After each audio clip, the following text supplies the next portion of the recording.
Welcome. So one of the things that this course is going to explore in the next couple of weeks is the development of what constitutes part of the cultural transitions that underwrite our current division between Democrats and Republicans. In particular, we're going to look at how the coalitions that have been established during the New Deal started to shift and what kind of assumptions by people in a popular sense kind of substituted for, in many cases, understanding of increasingly intricate, complicated matters of policymaking.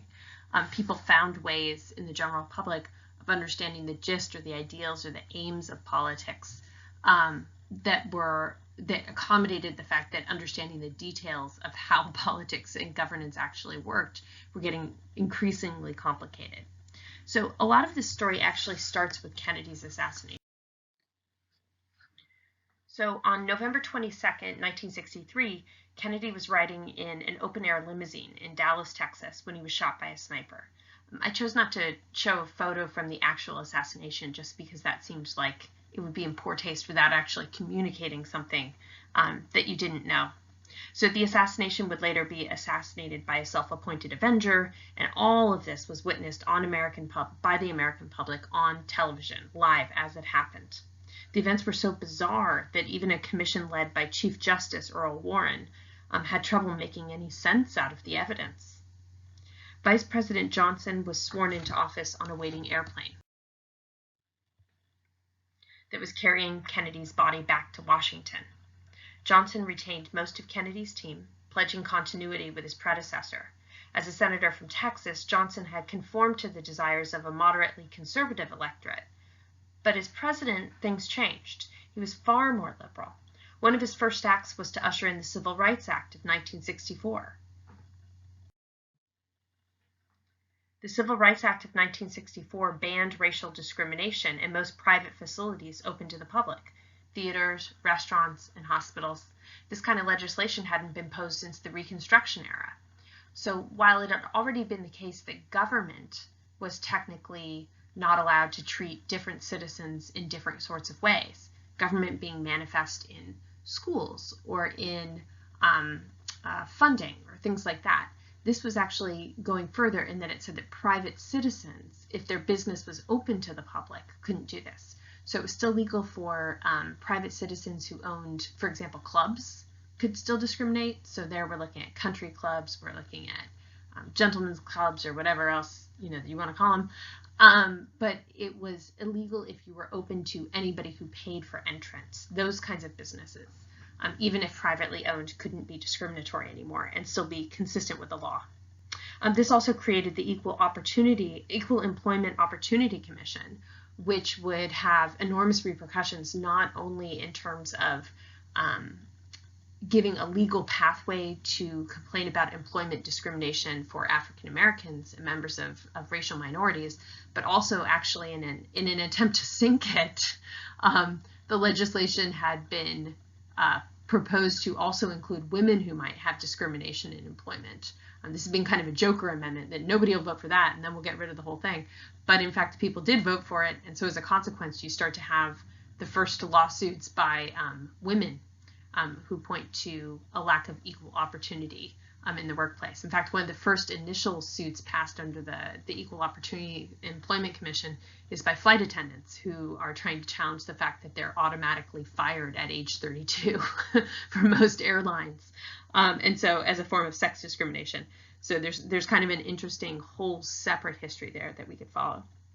The Voting Rights Act of 1965 would ban local and state laws and practices that made it difficult to register to vote. The classic example here is literacy laws, but there were also others.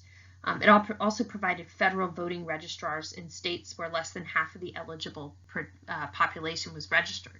The idea being that if you have less than 50% of the people eligible to vote actually registered to vote, that in and of itself is a sign that there's something fishy going on.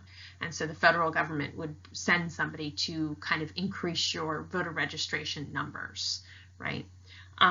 So anyway, that, and it also included a whole bunch of things that have since been attacked and invalidated in the last few years by the Supreme Court, and have led to that elimination has actually created a lot of openings in which Voting Rights Act are now or voting rights in the country, I think, are as a point of fact, in retreat, right? That it's actually becoming more difficult to vote rather than easier to register to vote.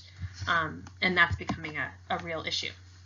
So Johnson urged Congress to further pass a tax bill that had stalled under Kennedy and attach to it new proposals for $1 billion war on poverty.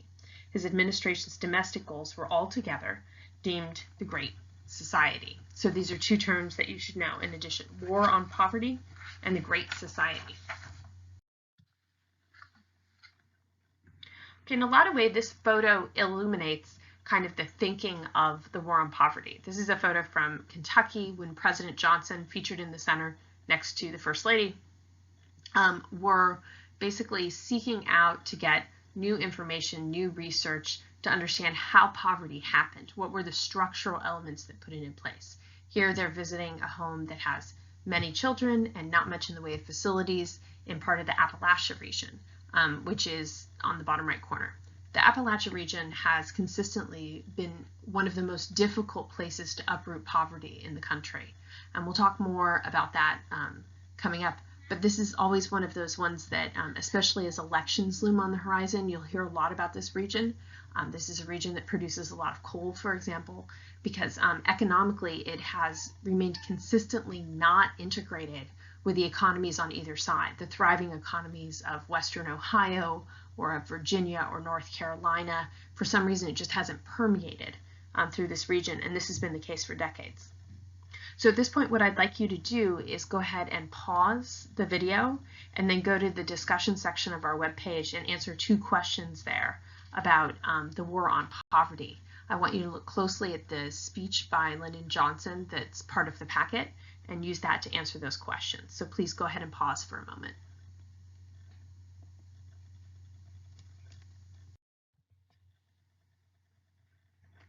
Okay, as President Johnson was trying to unfold the policies of the war on poverty, there was also an actual war that he was becoming increasingly mired in. So American involvement in Vietnam had actually begun under Kennedy, and it had escalated under the Johnson administration. Johnson's administration underestimated the extent of Vietnamese popular opposition to official government in Saigon. Military strategy was tested not only by the North Vietnamese Viet Cong, but by South Vietnamese guerrillas. It was difficult to distinguish civilians from military targets. So this is like a classic image from the National Archives, for example, in which you get a sense of, just like I did with World War I, if you think about what it's like to be in this sort of situation, these soldiers are incredibly vulnerable. The landscape is extremely unfamiliar, and so the whole experience is incredibly disorienting. So the war in Vietnam was one in which leadership was unclear, the landscape was unfamiliar, and it was very difficult to figure out exactly who was the enemy. None of which are a great sort of situation to thrust a whole bunch of people who are young men who've been drafted into, because the clarity of the goals or the objectives isn't there, and problems emerge out of that. At home, the first national anti-war protest took place in 1965, when 25,000 people picketed the White House. The developing movement included African-American civil rights leaders who questioned why was the draft rate in the African-American community so high, because it meant that by 1965, 24% of dead soldiers were black, while only 11% of the overall population was black. Students didn't want to be drafted, and ministers started to oppose the war on moral grounds. In addition, there was a whole group of political realists who argued that the war couldn't be run in any case.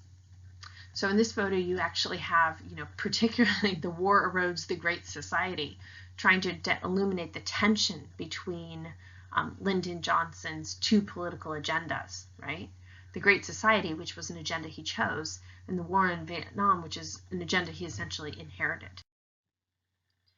As the war continued, the protests grew more and more robust. So this is a photograph that's showing one of the first ones where you start to have the Veterans for Peace, which is a major organization that was a major anti-war organization that was deliberately saying, look, we've been on the ground. We know what this war is like. Nobody should be over there fighting.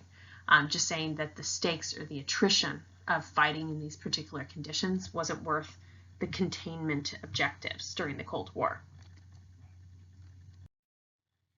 So in 1966 and 1967, the anti-war protests changed tone to direct confrontation. And in many ways, it took its tone from some of the rising free speech movement. This is a classic photo of college students at UC Berkeley participating in explicitly a free speech movement. In other words, free speech as an end in and of itself, that if it's not exercised, you really don't know that you have it. Okay. Much of the anger that started to happen on college campuses was about the draft. Middle-class young men were exempted on the basis of full-time college enrollment, and middle-class families could afford the medical care that provided medical exemptions.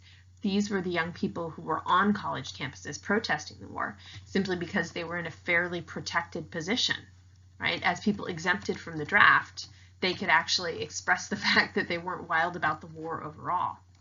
However, you can also start to see how this is going to create a real and substantial tension, because there's a lot of families who didn't have this option of sending their sons to college or of getting medical exemptions by sympathetic family doctors, right?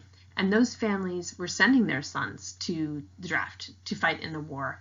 And to them, what these young men looked like on college campuses was essentially recycling what McCarthy had said, right? That they were overprivileged, that they were ungrateful, right? That the same people who didn't have to fight the war themselves were demonstrating a pretentious ingratitude towards those who did, right? And this is going to create a real cultural transformation in which these two sides are going to view each other increasingly with anger, right? And resentment over who had to pay the price for American foreign policy at this moment. And those are not going to be easily forgiven resentments.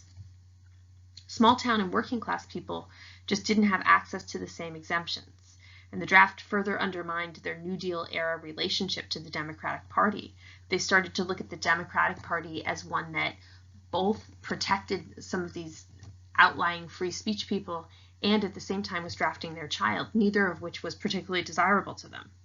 Draft resistance increased as young men fled to Canada, sought conscientious objector status, or burned their draft cards, indicating their selective service classification. Anti-war protesters formed a core of the so-called New Left, the New Left, which included various civil rights and free speech advocates. The New Left drew on some of the style of the countercultural movements, with drugs and religion and sex, but they were more politicized and activist. So in other words, the New Left is not the hippies. The hippies are essentially kind of an apolitical movement, or almost like a movement about lifestyle and well-being, right? Versus the New Left are intensely public, politicized individuals. They're the activists.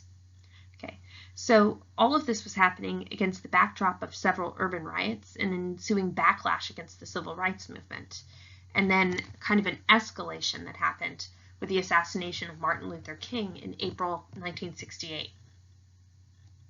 So, to the surprise of many, Johnson declared that he was not going to run for office in 1968. Herbert Humphrey, Eugene McCarthy, and Robert Kennedy emerged as the Democratic Party frontrunners.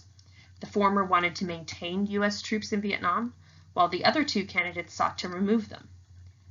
So, then a problem emerged. On the night of his primary election victory in California, Robert Kennedy, brother of JFK, was assassinated in front of everybody, again, on live TV. The anti-war movement swung its now united support behind Eugene McCarthy.